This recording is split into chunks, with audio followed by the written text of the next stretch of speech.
This is the cam bearing removal and installation kit. You can see on the left all the bushing drivers or cam bearing drivers for various sizes, and right in the middle just to the left is the cone. You'll see that a little bit later. The long bar is for V8s and the extension bar is for inline 6 cylinders. All the tools that are necessary are in this kit. To replace the cam bearings in this 302, we've chosen just the long bar, the cone, and if you can see at the very end, close to the engine, is the driver for the bearing sizes, and that's easy to select. It has to go through the bearing and then expand to capture the bearing. The first thing we're going to do is knock the cam plug out. The cam plug's at the back of the engine, so it's behind the flex plate or flywheel. The odd time that's a source of an oil leak, but we just knocked it out with just the bare bar. You can see it here before we knocked it out. I don't think it was leaking. There'll be a new one in the gasket kit to install after we completed the operation. We selected the proper cam bearing driver. Now if you look at it, it's got a brown rubber contact area for the cam bearing, and behind that are expandable driver pucks or contacts. Now to expand it, you twist the handle and clockwise, and it'll get larger and fit into the bearing properly. To make it smaller, you of course turn the bar counterclockwise. The rubber of course won't damage the cam bearing. So this is the one we selected because it can go through the bearing if we retract it, and it'll expand enough to go over, enough to drive the bearing.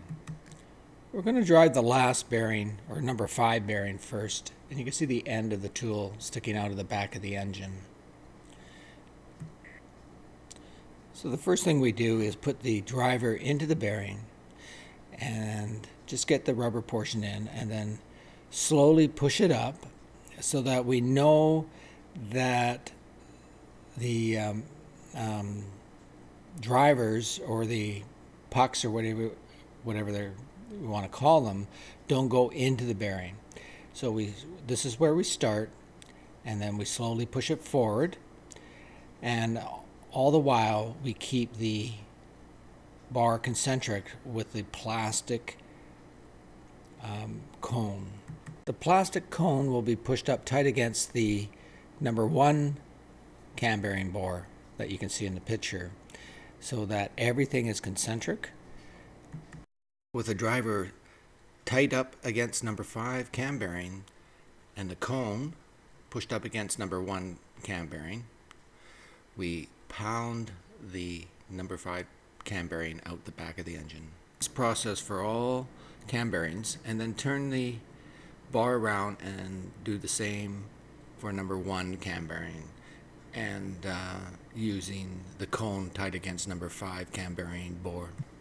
The new cam bearing set will have specific cam bearings for each cam bearing bore, and they'll give you a little chart to figure that out.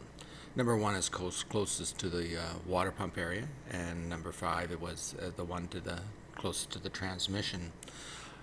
Make sure everything's clean, and we'll put new cam bearings in.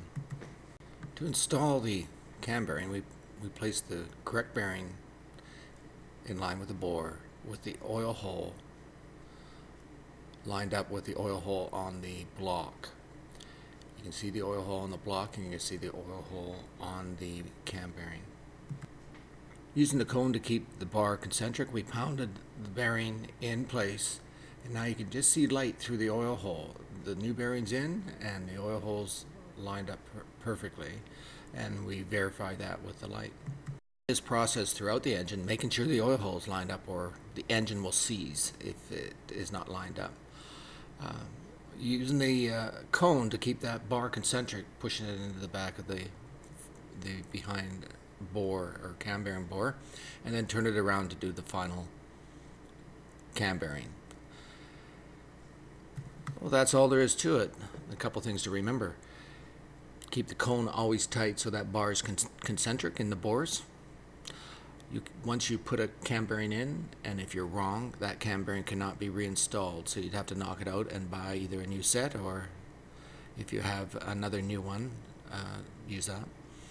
And that's that. Be careful and make sure what you're doing. Thank you.